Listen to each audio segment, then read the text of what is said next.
Ok, donc la dualité, c'est un chapitre fascinant parce que c'est a priori un truc qui fonctionne de la même manière que tout le reste de l'algèbre linéaire, sauf que, en fait, grâce à la dualité, tu as des résultats qui sont fondamentalement contre-intuitifs, qui ne fonctionnent pas du tout pareil que en algèbre linéaire, qui sont toujours vrais grâce à la théorie de la dualité. Et en plus de ça, tu as des généralisations de propriétés géométriques comme les produits scalaires, la transposition, à des espaces qui sont pas du tout euclidiens, qui sont pas du tout de dimension finie, grâce à la dualité. Donc fondamentalement, la dualité, c'est un outil à généraliser des choses en dimension finie à des dimensions quelconques, ce qui est vraiment extrêmement surprenant a priori, parce que l'algèbre linéaire de base, sur les matrices, sur la réduction, tu utilises uniquement la dimension, la dimension, la dimension, la surjectivité équivalent à injectivité, tout ce type de choses qui reste vrai grâce à la dualité. Et donc c'est pour ça que c'est un chapitre qui est magnifique et qui est tout simplement magnifique parce que ouais, c'est mon chapitre préféré.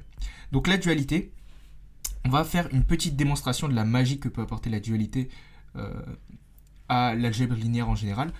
Donc avec ce petit exercice qui paye pas de mine, la démonstration est très simple mais très belle. Pour autant, le résultat est fondamentalement choquant quand tu n'as jamais fait de dualité, que tu sors de sup et que tu as juste fait de la dimension finie. Donc c'est un résultat qui est accessible en sup à condition d'avoir fait quelques exos classiques. Tu prends un KEV de dimension quelconque, phi 1 phi p, appartenant aux formes linéaires, un PUPLé de forme linéaire, et tu poses cette application qui va de E dans KP, qui à x associe phi 1 de x jusqu'à phi p de x. Okay, donc c'est un PUPLé, ça c'est des scalaires, parce que E étoile évidemment, on sait ce que c'est l'ensemble des formes linéaires. On dit que phi est surjectif si et seulement si phi 1, phi p est libre. Donc d'abord je vais te démontrer ce résultat, la démonstration est assez élémentaire, et utilise que quelques résultats hors programme en sup, mais donc que tu vas pouvoir voir ici.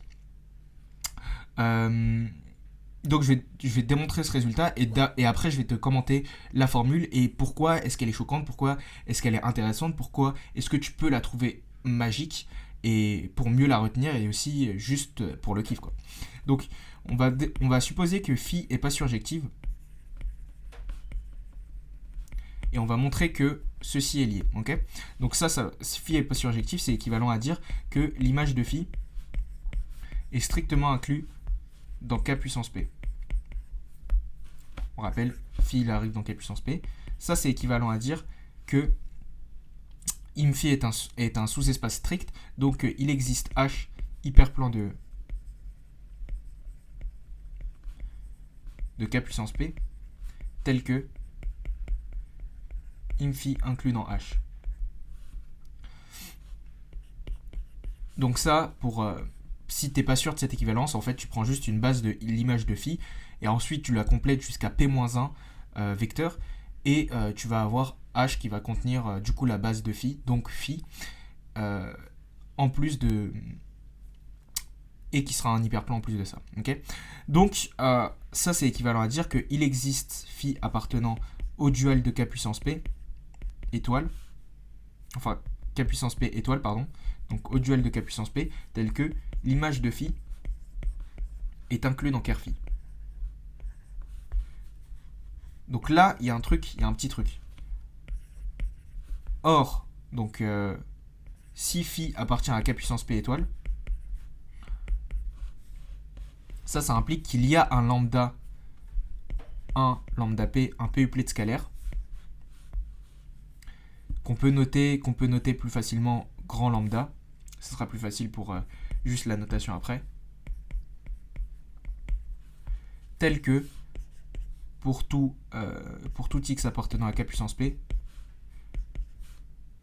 phi de x, ce soit lambda transposé, grand lambda transposé x, ça veut dire la somme pour k allant de 1 à n, à p, pardon, des lambda k, xk étant les coordonnées de grand X.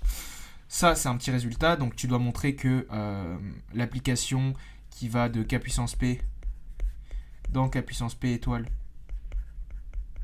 qui a x, enfin qui a lambda associe lambda, l'application lambda transposée fois x, bon je le note pas parce que c'est un peu long, est un isomorphisme.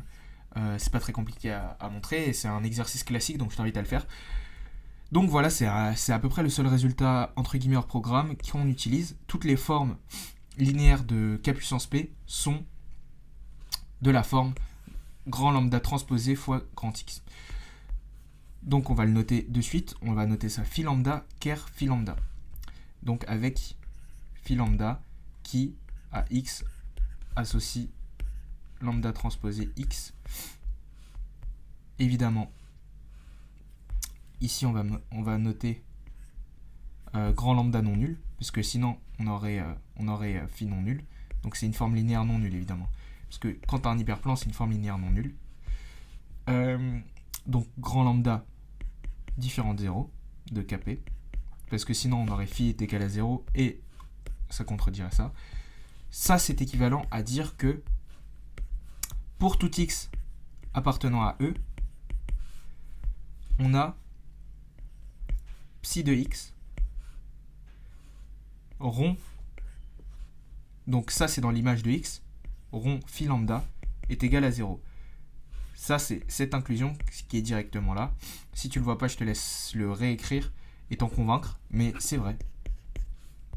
Ça c'est équivalent à dire que pour tout x appartenant à E, on a lambda transposé fois phi de x est égal à 0, c'est-à-dire somme pour lambda k allant de 1 à p des phi k de x est égal à 0. Ça c'est pour tout x dans E, donc tu peux enlever ça. Et là tu as une égalité dans E étoile.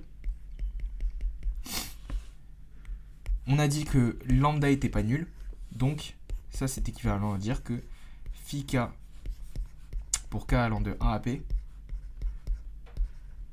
est une familier.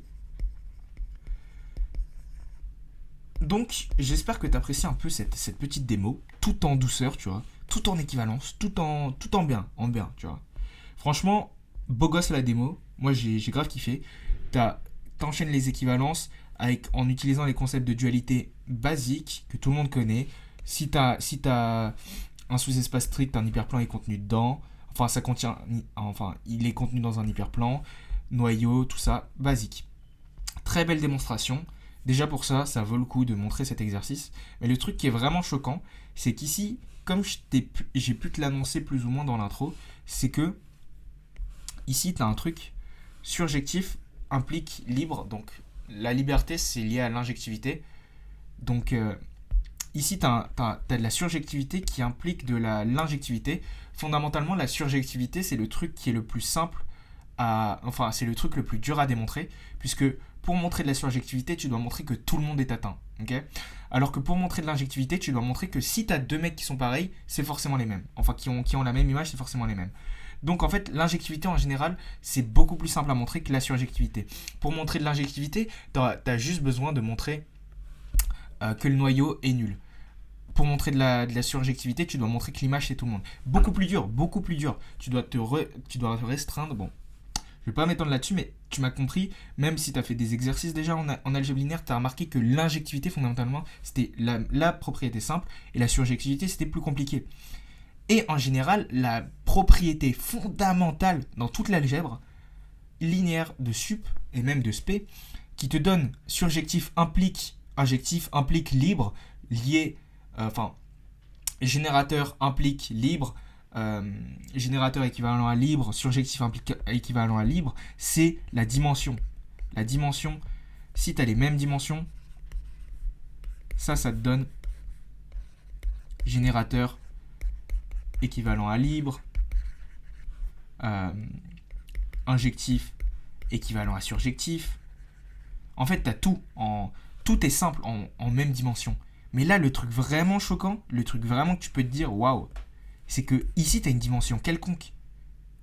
Genre, comment ça, depuis le début, ton prof de sup, il te répète que c'est pas possible d'utiliser le générateur implique libre si t'as pas la même dimension. Et là, on te dit en dimension quelconque, ta surjectif implique libre.